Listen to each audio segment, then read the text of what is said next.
Sale tax के नए rule के मुताबिक बैलेंस शीट सबमिट करने से पहले दो तरीके से आपने लाजमी क्रॉस चेक करना है। अगर आप उस तरीके से क्रॉस चेक नहीं करेंगे तो ये बैलेंस शीट एक्सेप्ट नहीं होगी। वो कौन सी दो चीज़ें हैं और किस तरीके से आपने चेक करना है, आज के छोटे से टॉपिक के अंदर हम इसको स्टडी करेंगे। आप देखें प्रैक्टिकल अर्निंग है, उसमें हूँ फ़हीम महबूब।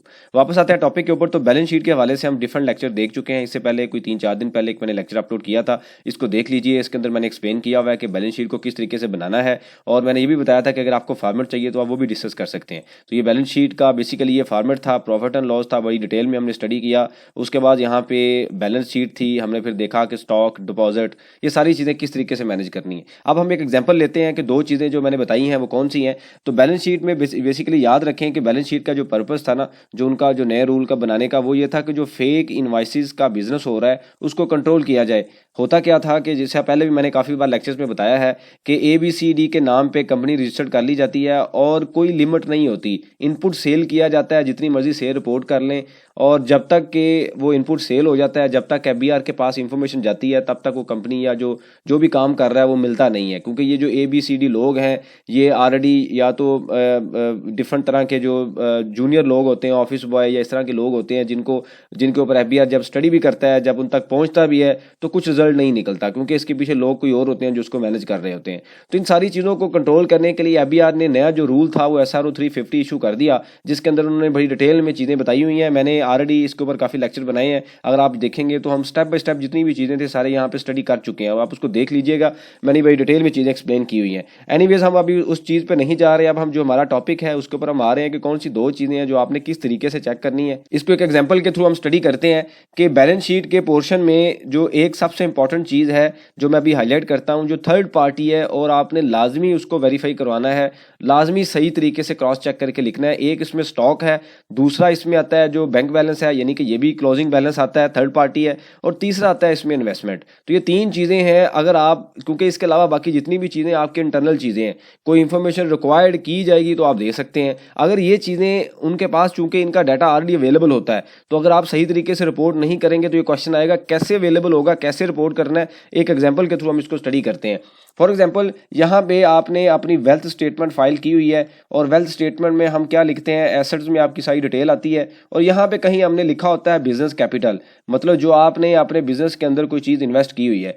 तो फॉर एग्जाम्पल हम इस बैलेंस शीट में आते हैं और यहाँ पे मैंने लिखा हुआ है 4 मिलियन, तो आपने यहाँ पे भी 4 मिलियन लिखा होगा, ऑब्वियसली बात है, क्योंकि ये डाटा आपका क्रॉस चेक होगा आपके बैलेंस शीट के साथ। बैलेंस एक पोर्शन वेल्थ का है, दूसरा पोर्शन क्या आएगा, profit and loss and balance sheet. अब बैलेंस शीट के अंदर जैसे आप देखें तो दो चीज़ें आ रही हैं, एक शेयर कैपिटल है, कितनी आपकी इन्वेस्टमेंट हुई हुई है, दूसरा है आपके रिजर्व, कि अगर आपका सालों साल प्रॉफिट आया है या मंथली कोई प्रॉफिट आया है और आपने विड्रा नहीं करवाया, तो अब आपकी इन्वेस्टमेंट थी 4 मिलियन, लेकिन अब वो प्रॉफिट की वजह से, ऐड होने की वजह से अब 5.6 हो गई है। तो यहाँ पे ये जो इन्वेस्टमेंट का डाटा है ये उन्होंने लाजमी मैच करना है। तो आपने जब रिपोर्ट करना है तो बैलेंस शीट के अंदर, इस वजह से मैंने वहाँ पे भी सेपरेट 4 मिलियन लिखा और मैंने कंबाइन नहीं किया ये 5.6, क्योंकि ये क्रॉस चेक क्यों करना है, उन्होंने एक लिमिट लगवाई हुई है कि आप इस अपने बिजनेस कैपिटल का 5 टाइम या इससे कम सेल कर सकते हैं। इससे ज़्यादा सेल करेंगे तो आपको अप्रूवल लेनी पड़ेगी। तो अगर आपका डाटा ठीक नहीं होगा, आपकी वेल्थ में डाटा डिफरेंट कैपिटल आ रहा है और बैलेंस शीट जो सबमिट कर रहे हैं डिफरेंट कैपिटल आ रहा है, फिर एक क्वेश्चन होगा, आपसे क्वेश्चन किया जाएगा, आपको विजिट, ऑब्वियसली आप उसको हैंडल भी कर लेंगे, बता भी देंगे, लेकिन ये थर्ड पार्टी चीज़ है, मतलब आपकी ऑलरेडी जो फाइल्ड रिटर्न है उसके अंदर जो डाटा है वो डाटा और ये बैलेंस शीट मैच होनी चाहिए। ये याद रखना है आपने, क्योंकि उनका सिर्फ और सिर्फ पर्पज, वो आपसे बैलेंस शीट क्यों मांग रहे हैं, सिर्फ आपके डाटे को क्रॉस चेक करने के लिए। तो अगर आप अपने डाटे को खुद ही क्रॉस चेक नहीं करेंगे तो ऑब्वियसली आपके पास क्वेश्चन भी आएंगे जिनके आपको आंसर भी करने पड़ेंगे, और सम टाइम अगर आपको इस तरह की चीज़ दे देते हैं जिसका आप आंसर ना कर सकें तो ऑब्वियसली वो भी एक क्वेश्चन है। फिर क्या आता है अगली चीज़, बड़ी इंपॉर्टेंट दूसरी चीज़ आती है स्टॉक।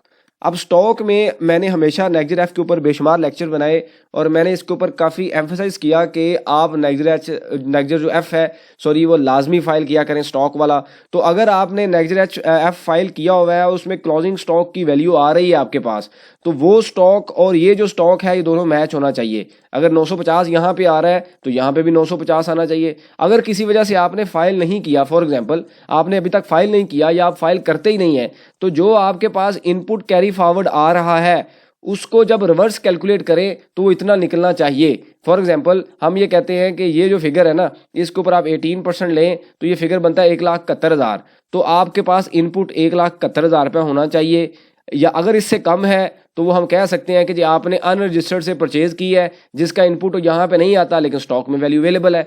लेकिन अगर यहाँ पे इनपुट ज़्यादा है और आप स्टॉक कम शो कर रहे हैं, फॉर एग्जांपल यहाँ पे इनपुट 2 लाख है और आप स्टॉक कर रहे हैं 9,50,000, तो ये भी एक थर्ड पार्टी डॉक्यूमेंट है, मतलब आपने ऑलरेडी बाय किया हुआ है, आपको जस्टिफाई करना पड़ेगा। वो आपसे बैलेंस शीट में फिर दोबारा वही बात कर रहा हूँ, वो सिर्फ और सिर्फ बैलेंस शीट आपसे इस वजह से चेक कर रहे हैं, इस वजह से टेस्ट कर रहे हैं कि ये सारी चीज़ें जो हम यहाँ पे अभी हाईलाइट कर रहे हैं ये मैच होनी चाहिए।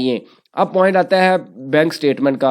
बैंक स्टेटमेंट भी एक थर्ड पार्टी डॉक्यूमेंट है, मतलब ये है कि ये जो भी डेट है, जैसे 31 मार्च को आप सबमिट करेंगे तो 31 मार्च पे जो क्लोजिंग बैलेंस आ रहा है वो केयरफुली आपने मेंशन करना है, क्योंकि 6 अप्रैल अगर डेडलाइन है तो 31 मार्च तक आप देते हैं तो आपने, क्योंकि ये दो तीन चीज़ें हैं वो क्रॉस चेक करेंगे। अगर, क्योंकि देखें अगर तो सिर्फ एक फॉर्मेलिटी होगी तो शायद वो ना चेक करें, लेकिन ये इस वजह से किया जा रहा है क्योंकि फेक इनवाइसेस का जो बिजनेस है उसको कंट्रोल किया जाए। तो जहाँ पे उनको लगेगा कि ये चेक करने वाला है तो वो सबसे पहले इसी तरीके से चीज़ों को चेक करेंगे। तो आपने चीज़ें जब देखें, जब आप कोई चीज़ सबमिट कर रहे हैं तो अगर हमें पहले ही पता होगा कि उसने चेक किस तरीके से करना है ऑफिसर ने, तो आप उस तरीके से बना लेंगे, आपकी बैलेंस शीट एक्सेप्टेबल हो जाएगी। लेकिन अगर आपकी रिटर्न कुछ और कह रही है, आपकी वेल्थ कुछ और कह रही है, आपका जनाब जो बैलेंस शीट है कुछ और कह रही है, फिर एक क्वेश्चन है, फिर आपको ऑब्वियसली पूछा भी जाएगा, जो उनका पर्पस है वो पूरा नहीं होगा। उसको पूरा करने के लिए आपने ये सारी चीज़ें मैच करनी है।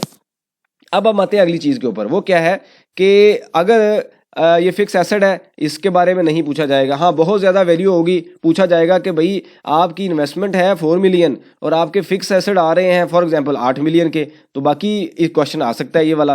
तो ये कोशिश करें कि ये जो इन्वेस्टमेंट है, नॉर्मली भी ऐसे ही होता है बिजनेस में, कि ये जो इन्वेस्टमेंट होती है तकरीबन ज़्यादा होती है और ये जो वैल्यू है कम होती है, समटाइम ज़्यादा भी हो सकती है, ऐसा नहीं है कि ज़्यादा नहीं होती। आपने यहाँ पर लोन ले लिया, लोन लेके फिक्स एसेट में इन्वेस्ट कर दिया, ये भी पॉसिबल है। लेकिन अगर लोन नहीं है तो फिर आपने ये भी चेक करना है, क्योंकि ये क्रिटिकल जो एनालिसिस है जब वो करेंगे तो इस तरीके से इंफॉर्मेशन, अगर उनको कहीं पे भी लगा कि इंफॉर्मेशन रिप्रोड्यूस उस तरीके से नहीं की गई जो रिटर्न के अंदर है, फिर आपसे पूछा जाएगा, आपसे क्वेश्चन भी किए जाएंगे। तो आप अपने आप को भी टाइम सेव करें, उनके क्वेश्चन से भी बचें और चीज़ें जब सबमिट करें उसको सही तरीके से कर लें। फिर आता है ट्रेड डेब्ट, ये भी आपका इंटरनल डॉक्यूमेंट है, इसके मतलब भी इतना नहीं पूछा जाएगा। बहुत ज़्यादा वैल्यू हो तो शायद वो सैंपल ले लें। कुछ सिक्योरिटी डेब्ट है, इंटरनल डॉक्यूमेंट है आपका, आपने किसी को सिक्योरिटी दी हुई है। एडवांस टैक्स है, ये रिटर्न से वो वेरीफाई कर सकते हैं अगर बहुत ज़्यादा फिगर है, लेकिन वो नहीं जाएंगे क्योंकि ये उनकी डोमेन में ज़रूर है, लेकिन इसको स्टडी करने से उनको कुछ मिलेगा नहीं। फिर इसके बाद आता है जनाब, ये आपकी लाइबिलिटी है, ये भी आपके वेंडर्स हैं, पेएबल है, आपका नॉर्मल बिजनेस है, आप किसी को पैसे देते हैं, किसी से लेते हैं, बिजनेस कर रहे हैं, ट्रेड कर रहे हैं। हाँ, अंटिल ज़्यादा अमाउंट हो फिर क्वेश्चन आ सकता है।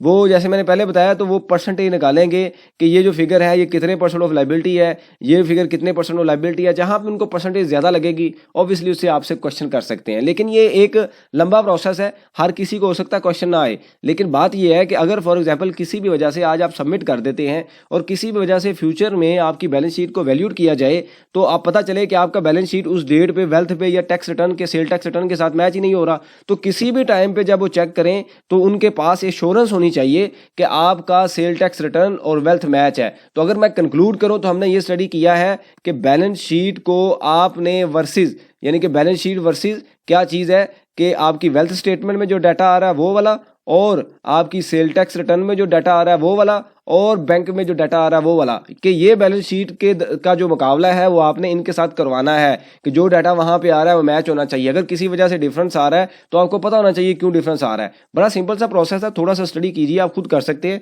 बैलेंस शीट के फॉर्मेट के हवाले से मैंने ऑलरेडी लास्ट लेक्चर में आपको बताया है कि अगर आपको चाहिए तो आप ले सकते हैं। अगर आपको क्वेश्चन हो, सजेशन हो, लाजमी मेंशन कीजिए करें। इससे ये होता है कि जो दूसरे लोगों के क्वेश्चन है वो कमेंट्स बुक्स में मिल जाते हैं। कमेंट्स बुक्स को यूज़ किया करें रादर के जो इंडिविजुअल मैसेज है, क्योंकि मैसेज इतने ज़्यादा होते हैं फिर मेरे पास पॉसिबल नहीं होता कि मैं सबको रिस्पांस दे सकूं, काफ़ी ज़्यादा मैसेज आए होते हैं। अगर यहाँ पे अभी देखें तो मेरे पास 370 जो मैसेज है वो अनरीड पड़े हुए हैं। तो ये थोड़ी सी इन चीज़ों पे ये होता है कि जब कमेंट्स आप बॉक्स यूज़ करते हैं तो अगर किसी का क्वेश्चन होता है तो वहाँ से उनको सम टाइम आंसर मिल जाता है। लेकिन कोई नई चीज़ होगी, ऑब्वियसली कुछ चीज़ें मैं आपसे सीखता हूँ, कुछ आप मेरे से हम डिस्कस करते हैं। तो ये एक प्रोसेस है, कंटिन्यू रहेगा इंशाल्लाह। इससे रेलिवेंट कोई सजेशन हो लाजमी मेंशन कीजिए। थैंक यू वेरी मच, जज़ाकल्लाह।